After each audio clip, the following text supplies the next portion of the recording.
We provide you the platform to turn your dreams into reality. Give wings to your aspirations with KR Mangalam University. वैसे America ने Iran की 3 परमाणु site पर हमला किया और इसमें सबसे अहम फोर्डो परमाणु साइट है, जिस पर अमेरिका ने बंकर बस्टर बम बरसाए और दावा है कि ईरान के फोर्डो परमाणु साइट को पूरी तरीके से तबाह कर दिया गया है। और इधर दूसरी तरफ ये भी दावा किया जा रहा है कि अमेरिका के हमले से पहले ही ईरान ने फोर्डो परमाणु साइट से सभी ज़रूरी सामान सुरक्षित जगह पर शिफ्ट कर दिया था। अब ज़रा इस दावे को समझिए। हम आपको एक तस्वीर दिखा रहे हैं। ये सैटेलाइट की तस्वीर है जिसके आधार पर ऐसा दावा किया जा रहा है।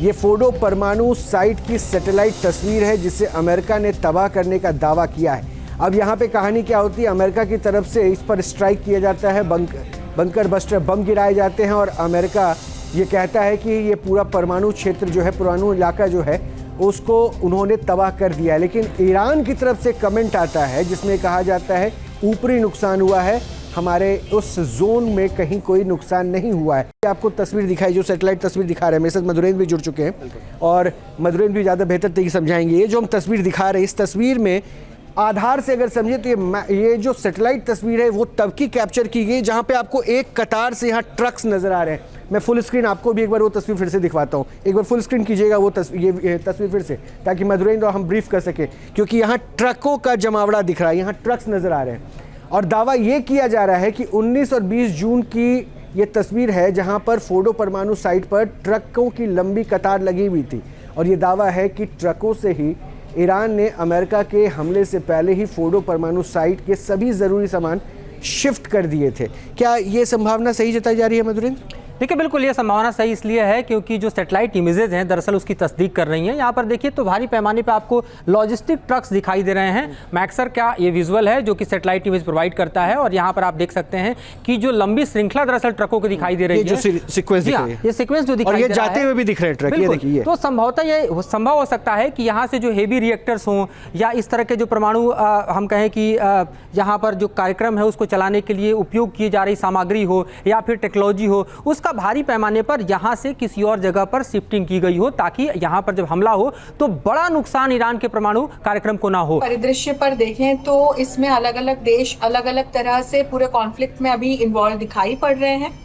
पूरा कॉन्फ्लिक्ट हमने देखा कि कैसे जब 7 अक्टूबर 2023 को अर्धरात्रि को जब हमास ने इजराइल पर हमला किया तो उसके बाद एक इजराइल हमास कॉन्फ्लिक्ट हमने शुरू होते हुए देखा। रशिया यूक्रेन युद्ध इसके पहले से ही चल रहा था। फिर इसके बाद हमने देखा इसमें अलग अलग धीरे धीरे इस क्षेत्र के दूसरे एक्टर्स जुड़ते गए। अभी जो अमेरिका इस युद्ध में कूदा है उसको यदि हम देखें तो ईरान के साथ उसकी सीधी सीधी दो तरफा शत्रुता लगभग पिछले 40 वर्षों से तो हम देख ही रहे हैं। और इसके पीछे की जड़ ईरान की वो एम्बिशन है कि वो एक न्यूक्लियर बॉम्ब वाला देश बनना चाहता है, न्यूक्लियर बॉम्ब विकसित कर रहा है वो।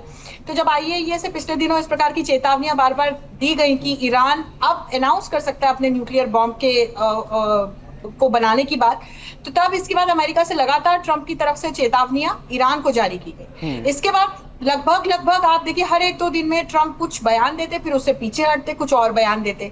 तो इस पूरे तारतम्य में उनका लेटेस्ट बयान ये था कि वो 2 हफ्तों का डिप्लोमेटिक पॉज लेंगे और 2 हफ्ते के बाद वो डिसाइड करेंगे। लेकिन कल रात को अचानक हमने देखा कि अमेरिका के B-2 स्टील्थ बॉम्बर जो हैं, उन्होंने जो ये बंकर बस्टर बॉम्ब है जिनमें की बहुत गहरी भेदक और मारक क्षमता होती है, तो ये जो 3 महत्वपूर्ण परमाणु ठिकाने थे ईरान के, इन पर फोर्डो जिसमें कि मेन था, जो तेहरान न्यूक्लियर प्रोग्राम की बिल्कुल की कहा जाता है, उसको की प्लांट कहा जाता है, पहाड़ियों के बीच में स्थित है। बहुत गहरे इसकी लगभग 250 से 265 फीट इसकी गहराई है जहां स्थित है।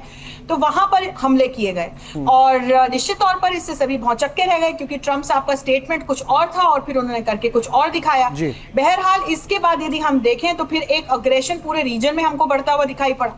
अब इजराइल और ईरान एक दूसरे के साथ हमले और बदले के हमले में तो इंगेज्ड है ही, अमेरिका इसमें इंगेज हो चुका है। रशिया की तरफ से बार बार ये स्टेटमेंट आ रहे थे कि अमेरिका को इस युद्ध में नहीं कूदना चाहिए। वही सिनेरियो हम समझने की कोशिश कर रहे थे अंशु जी कि आखिर ये जो बार बार एक दूसरे को चैलेंज किया जा रहा है, ये स्थिति किस तरह से बदलती हुई दिखती है और किस ओर ये जा सकती है। शुक्रिया अंशु जी हमसे बात करने के लिए। जहाँ भक्ति है हर शब्द में, कथाओं में छुपे हैं दिव्य रहस्य और ज्योतिष देता है जीवन को दिशा। धर्म से जुड़ी हर बातों को जानने के लिए हमारे चैनल स्तुति को सब्सक्राइब करें।